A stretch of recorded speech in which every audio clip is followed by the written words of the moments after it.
विवेक पंगेनी इस दुनिया में नहीं रहे। कि ये प्रेम कहानी क्यों अमर हो गई? क्योंकि इस प्रेम कहानी में स्वार्थ नहीं, समर्पण है। एक पत्नी का समर्पण दिखता है, जो 6 महीने की जिंदगी थी उसे जिया, अपने पति के साथ जिया और खुश होके जिया।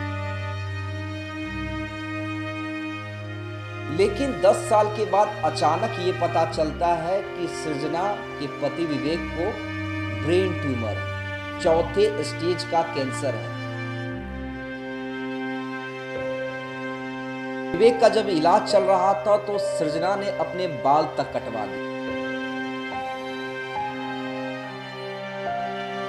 सोशल मीडिया के इस दौर में जहां आधुनिकता हर घर में देखी जा रही और पति पत्नी के झगड़े आम होते जा रहे हैं, हर बात पे तलाक की नौबत सामने आती है। इस दौर में जहां हमने ज्योति मौर्य, सीमा हैदर और निकिता को देखा, वहीं इस दौर में एक प्रेम कहानी अमर हो गई।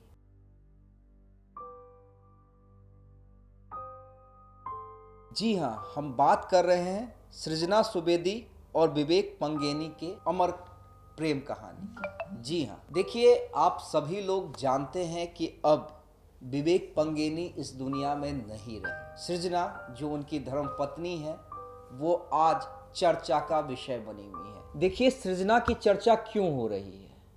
आज के इस दौर में ज़्यादातर ये देखा गया है कि अगर किसी पत्नी को ये पता चले कि उसके पति के पास मात्र 6 महीने हैं, तो वो क्या करेगी? जाहिर सी बात है, उसका इलाज कराएगी और ये कोशिश करेगी कि जो भी प्रॉपर्टी है अपने बचे हुए जीवन के लिए वो इंतजाम करे। उस पर ज़्यादा फोकस हो कि 6 महीने के बाद तो पति रहेगा नहीं, तो बाकी जो परिवार है उसकी ज़िंदगी कैसे गुजरेगी उसका वो इंतजाम करे। लेकिन यहाँ पर उल्टा है। देखिए, विवेक और सृजना की लव स्टोरी ऐसे ही अमर नहीं हुई। 10 साल पहले शादी होती है और दोनों की लव स्टोरी थी, शादी हुई, दोनों सोशल मीडिया इन्फ्लुएंसर थे और दोनों की जिंदगी बड़े अच्छे से कट रही थी। लेकिन 10 साल के बाद अचानक ये पता चलता है कि सृजना के पति विवेक को ब्रेन ट्यूमर है, 4थे स्टेज का कैंसर है और डॉक्टर जानते हैं क्या कहते हैं कि मात्र विवेक के पास 6 महीने बचे हुए। या तो 6 महीने सृजना अपने जीवन यापन के बारे में सोचती या रोते रोते बिता देती। लेकिन जानते हैं सृजना ने क्या किया? इस 6 महीने की जिंदगी को जिया और विवेक के साथ। विवेक का जब इलाज चल रहा था तो सृजना ने अपने बाल तक कटवा दिए ताकि विवेक को ये फीलिंग ना हो मेरा इलाज चल रहा है। पति की सेवा की, जश्न भी बनाया। जी हाँ, विवेक का बर्थडे जब था तो केक काटते हुए तस्वीर भी इंस्टाग्राम पे सृजना ने शेयर की। यानी इस 6 महीने की ज़िंदगी को सृजना ने विवेक के साथ जिया। उसे ये महसूस नहीं होने दिया कि आपके पास महज 6 महीने ही बचे हैं और 6 महीने बचे हैं तो 6 महीने को कैसे जिया जाता है, ये विवेक और सृजना दोनों ने बताया।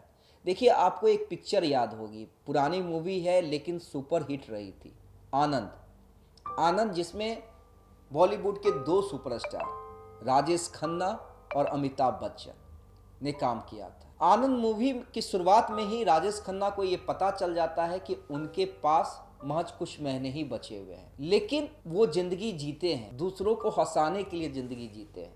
और ऐसा ही कुछ सृजना ने अपने पति के लिए किया। जो 6 महीने की जिंदगी थी उसे जिया, अपने पति के साथ जिया और खुश होके जिया।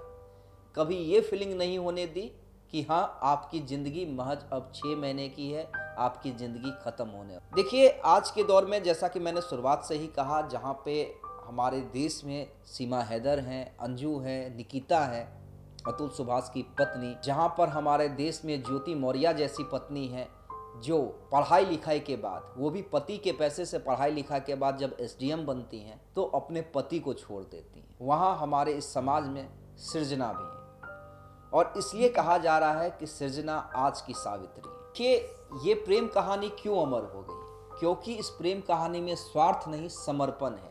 एक पत्नी का समर्पण दिखता है।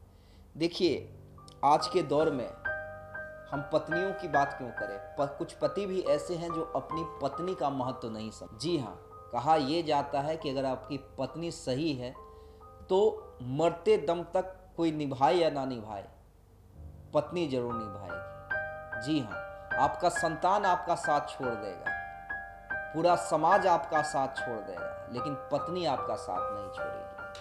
और ऐसा ही सृजना ने किया। देखिए, निश्चित रूप से सृजना पे गमों का पहाड़ टूटा है। विवेक अब इस दुनिया में नहीं रहे, उन्होंने आखिरी सांस ली, लेकिन बहुत कुछ ये प्रेम कहानी संदेश दे गई, और आज के ऐसे लोगों को संदेश दे गई जो बात बात पे तलाक ले लेते हैं, अपने जीवन साथी को छोड़ने का फैसला ले लेते हैं। सैल्यूट है ऐसे सावित्री को, कलयुग की सावित्री को, दिल से नमन है कि आज के दौर में भी ऐसी प्रेम कहानी जिंदा है। धन्यवाद।